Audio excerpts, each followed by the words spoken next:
Hey everyone, welcome back to the channel. Today, I've got a story of a quiet dreamer named Leo, a young man who showed that even the biggest challenges can be overcome with small, steady steps. In a village where the river seemed impossible to cross, Leo's quiet determination built not just a path of stones, but a bridge of hope. This is Leo's little leaps, the power of small steps.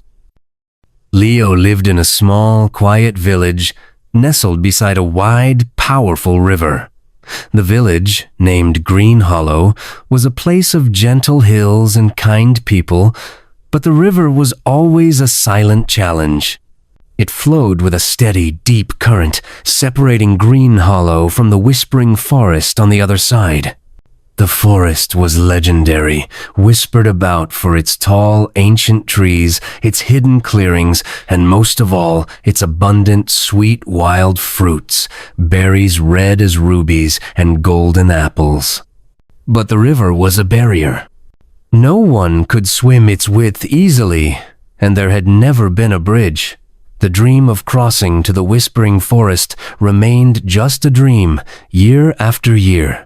Leo was a young man with a quiet heart and observant eyes.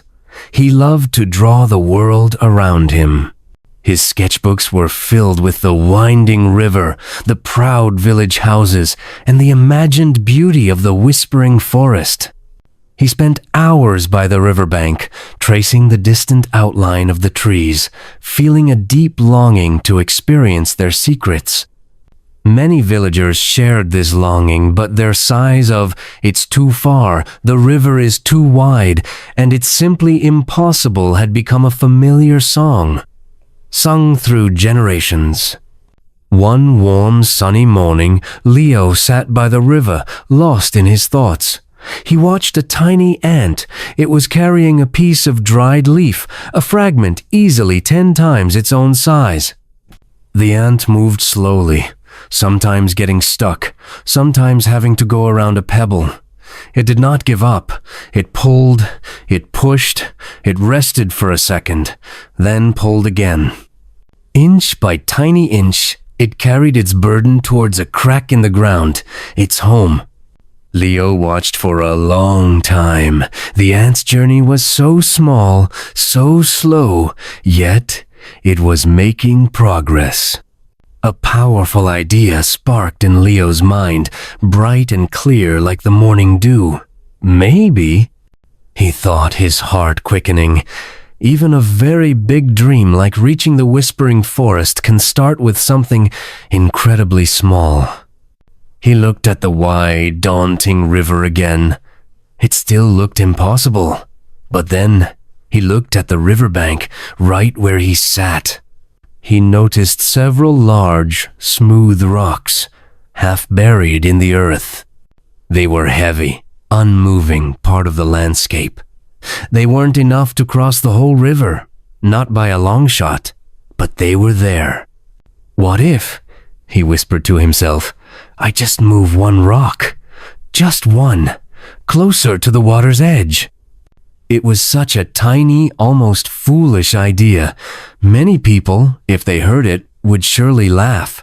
They might say, "One rock? What good is one rock against a whole river?" But Leo wasn't thinking about laughter or what others might say. He was thinking about the ant and its relentless, tiny efforts. He stood up. He walked over to the largest of the smooth rocks. It was round and heavy, its surface worn smooth by time. Leo crouched down, took a deep breath, and pushed with all his might. His feet slid a little on the loose earth. Nothing happened. He pushed again, gritting his teeth, straining every muscle. The rock moved, just a tiny bit, maybe an inch. It was so little, almost nothing in the grand scheme of the wide river. Leo felt a deep weariness settle over him. His arms ached, and his breath came in ragged gasps. But mixed with the tiredness was a surprising feeling, a small spark of hope. He had moved it. It wasn't across the river, but it wasn't stuck forever either. He had begun. The next day, Leo came back to the river. The sun was higher, casting long shadows. He found the same rock sitting just where he had left it. He pushed it again. This time, he focused on technique. He leaned his body into it, used his legs. The rock groaned, then slowly slid a little further, right into the shallow water. It made a soft, satisfying splash. Water swirled around its base. Leo smiled. It was still a small victory, but it was definite. This became Leo's new routine. Every single day, without fail, he went to the river. He focused on that one rock. Some days, it felt lighter. Some days heavier. Sometimes the river seemed to pull at it, resisting his efforts. He moved it only a few inches each day, sometimes less. It was slow. It was tiring. He often thought, is this truly worth it? Such little progress for so much work. But then he would remember the ant, its unwavering path. Small steps, he reminded himself. Small steps add up. After one full week, the first rock was now firmly settled in the shallow part of the river, a solid, unwavering stepping stone. It wasn't across the river, not even close to the middle. But it was in the river. It was a tangible start. Other villagers noticed Leo's daily ritual. They saw him push the same rock, day after day after day. They saw his slow, methodical work. Some shook their heads in gentle pity. Poor Leo. They whispered among themselves in the marketplace. He's wasting his time. He'll never build a bridge all by himself. That river is just too big. Some simply ignored him, accustomed to the unchanging truth of the wide river. Leo heard their whispers sometimes, carried on the wind. But he kept working. His dream, born from watching an ant, was important to him. It was a private ambition, a quiet act of faith. One crisp morning, the air was cool and fresh. Leo finished moving the first rock as far as it could go without sinking too deep or becoming unstable. He stepped back, wiping sweat from his brow. He looked at the next large, smooth rock, sitting a few feet away on the bank. It looked even bigger than the first. Now for the second rock, he thought, a familiar ache already starting in his muscles, but also a growing sense of determination. Moving the second rock was indeed even harder. It seemed to defy his efforts at first, but Leo had learned. He knew how to push, how to brace his feet, how to use his body's weight, how to breathe in a steady rhythm. He understood that little movements, repeated often, had a cumulative power. He learned to look for tiny cracks in the earth that would help him leverage the stone, or how to use a smaller stone as a wedge. These were small discoveries, but each one made his task slightly less impossible. Days melted into weeks. The sun warmed his back, then rain would fall, making the rocks slippery and the ground muddy. Leo spent a little time each day, usually in the early morning when the village was still quiet, moving rocks. His hands, once soft from drawing, became calloused and strong. His muscles hardened. He learned the river's moods, how the current shifted, how to place a rock firmly so it wouldn't be washed away in a small flood. After 2 full months of this persistent effort, there were 5 large rocks in a clear, visible line stretching from the bank a significant way into the river. It was still not a bridge, not what anyone imagined a bridge to be. But it was more than just one rock. You could easily step from the bank onto the first rock, then the second, and so on, walking a short distance into the river's edge. It was a path where there had been only water.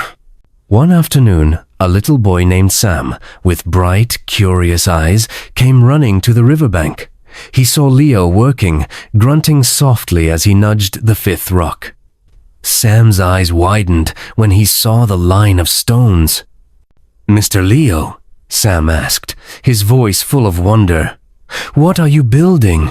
Are you making a giant stepping stones?" Leo paused, smiled, a rare, genuine smile. "I am building a path to the whispering forest, Sam." Sam looked from the impressive line of rocks to the impossibly wide river.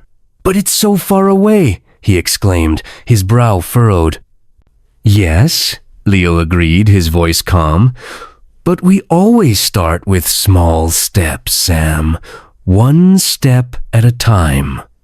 Leo showed Sam how to carefully step onto the first rock. Sam giggled with delight as he felt the stability of the stone beneath his feet right there in the water.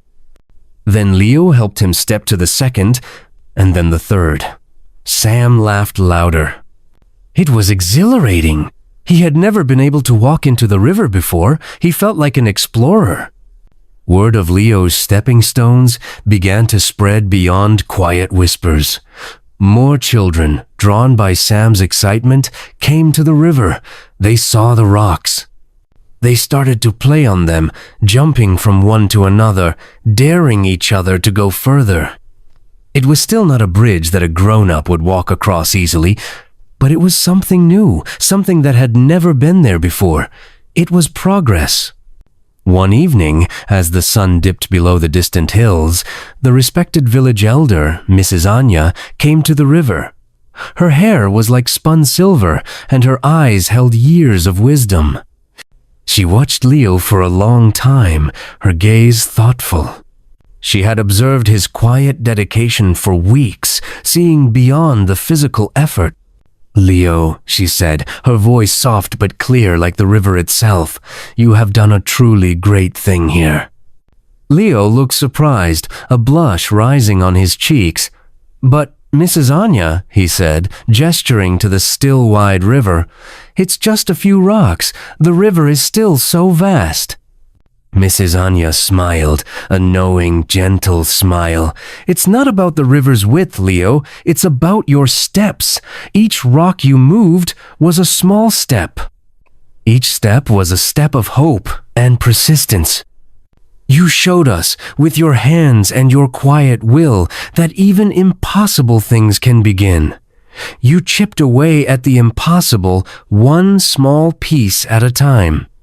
The next day, something truly amazing happened. Old Mr. Ben, the strongest man in the village, a silent giant with powerful shoulders, came to the river. He didn't just come to watch. He brought his biggest tools, a heavy crowbar and strong ropes. Without a word, he walked up to Leo and started to help him move the next rock, a particularly stubborn one. "Leo, Mr."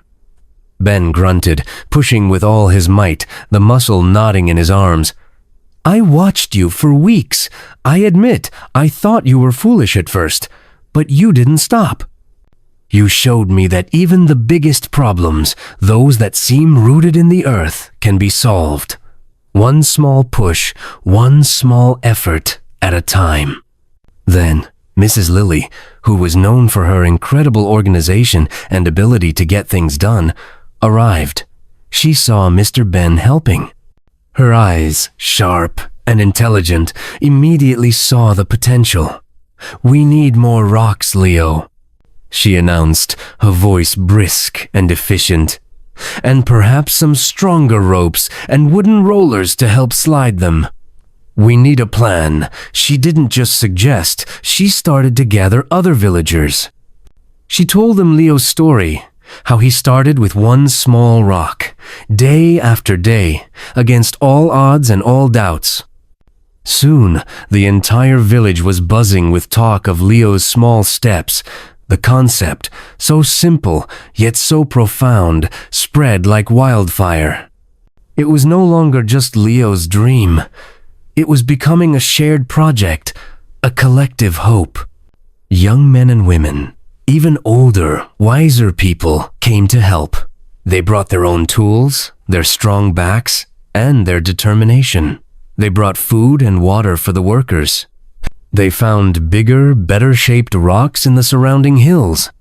They learned from Leo's quiet wisdom, how to work together, how to use leverage, how to communicate to move the immense stones with clever tricks and synchronized teamwork.